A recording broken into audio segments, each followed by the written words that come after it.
Amy and it's week 17 of my pregnancy diary. If I'm looking a bit pale and peely-welly, it's because about half an hour ago I just threw up my whole breakfast. So we're still in the morning sickness phase. But we did some decorating, getting our bedroom ready for moving the crib in. And we've had 6 nights on the sofa bed because of getting the room ready. So not great sleep. And I did start using cushions. So I was using a combination of this cushion, and this cushion to just try and get some sleep. So this one was between my knees. I was cuddling this one for comfort, and this one was under my belly. And I think I practically pushed my husband out of the sofa bed trying to get comfortable. But the other thing is the paint fumes, I think, really triggered nausea again. And it's really interesting to have to experience nausea again, because even though throwing up is horrible and you feel quite sorry for yourself and it's a bit gross, actually you do sort of bounce back, whereas having 3 days of nausea after the painting finished but the fumes were still in the flat, again, went straight back to that lying on the sofa feeling awful, not fancying anything, and so it's difficult, isn't it? Like, I'm not saying I like throwing up, but like, it's definitely, I don't know, nausea is just so difficult to manage, I think, when you feel that grim. But anyhow, that's how it's been. So I also did have like more headaches, and when I was in pregnancy yoga, one of the other mums was complaining about headaches, and the teacher, Tara Lee, who's the pregnancy yoga teacher, she said that she thinks things like coconut water is quite good for kind of like easing headaches. So I have been, having 1 glass of coconut water, not every day, but some days, just to have more interesting fluids, because so many drinks that I would normally have, like tea, do make me sick. So I tend to just drink water through the day. I might have like a pucker rose tea for comfort, or like an option hot chocolate at some point.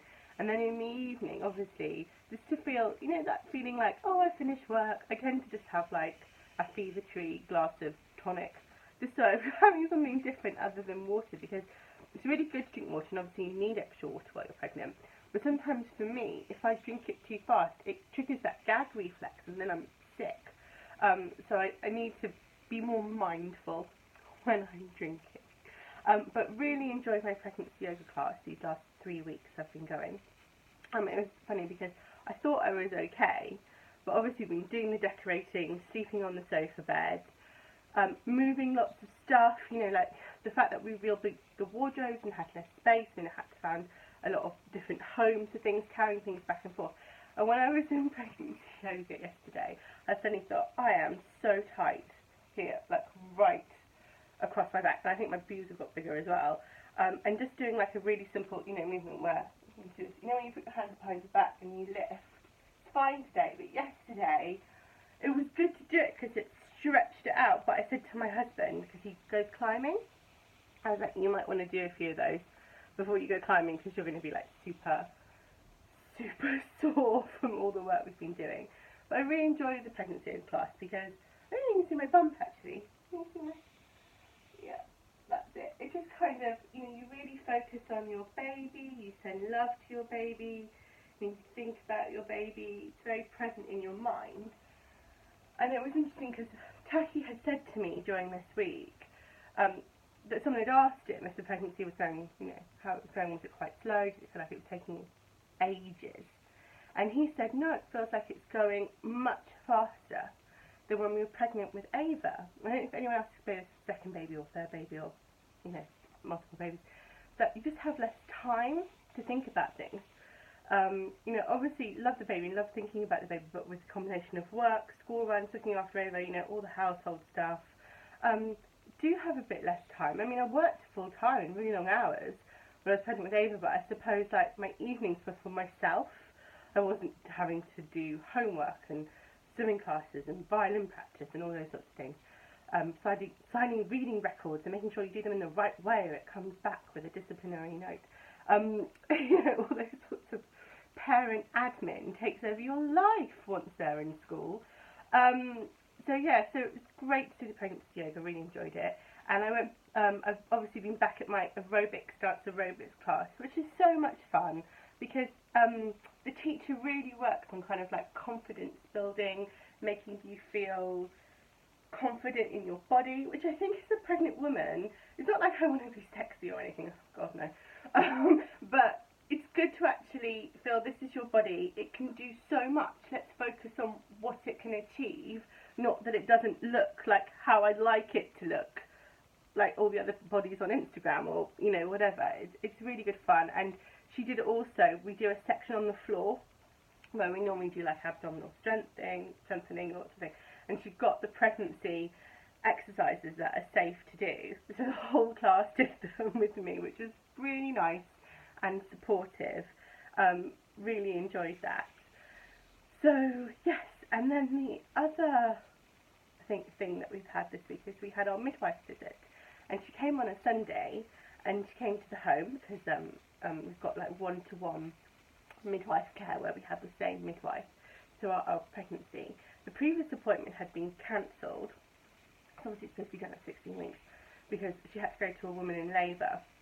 And then I got a text just after I got up on Sunday morning saying, I've got to go to another woman in labour, but she's in first baby, I've got a bit of time. Can I come earlier to see you? Because I don't want to rearrange you again. So we said that was fine, and she came, and she had about an hour with us, actually, and Ava was there, which was really nice to get her involved. And, you know, she did the Doppler, so just into the baby's heartbeat. She let Ava help her get that done, did blood pressure check, urine check, what else? Went through my blood results from my scan and everything with me, talked about, gave me some information about the importance of bonding and talking to your baby and making time to be mindful of your baby every day, which is really nice. Like, I do try, but I think when I was pregnant with Ava, I used to go to this amazing class that they had at Chelsea and Westminster called Room Song, which was run by a lovely community singing teacher called Maya, and obviously with funding cuts, they don't have it anymore. And that was such a great class because it was a singing class to help you sing to your baby. You know, we learnt lots of different songs, but also there was something about relaxing your jaw that helps you in labour. So, you know, it's the same thing you kind of do with your yoga breath. It's all about relaxing this so you're not tense and clenched because that makes it more painful. And I just found it a really useful tool. Like there's one particular song that I sang in that class, that I sang in labour, that I sang to Ava when she was born. Taki can sing it, my mum can sing it. Even now, if Ava needs a bit of comfort, we can sing that song, and it's really lovely. So Ava's a great singer, and she's in the school choir. So yesterday we had about half an hour where we just sang different songs, and it was nice because it was more that I was doing it with her. It was a bit regressive for her, like when you go to sort of singing classes and stuff with them when they're tots. I think she quite enjoyed, but she did enjoy it. It was really nice, but also thinking that the baby can hear us as well. So that was really fun. So yeah, so trying to stay positive, try not to let sickness get me down. Really busy at work, but obviously trying to switch off in the evenings. The iPhone obviously makes that a bit tricky sometimes. Sometimes if I've had enough, I just switch it off and put it in my desk drawer. That's the only way I don't check it all the time. I don't know if other people find that. But obviously, I'm making this on my iPhone. You'll probably watch it on an iPhone. Or, you know, it might be a laptop. But, you know, like it does enable us to do so much, but it also makes it really tricky to switch off. So I'm going to switch off now and get on with my job. But have a lovely week. Bye.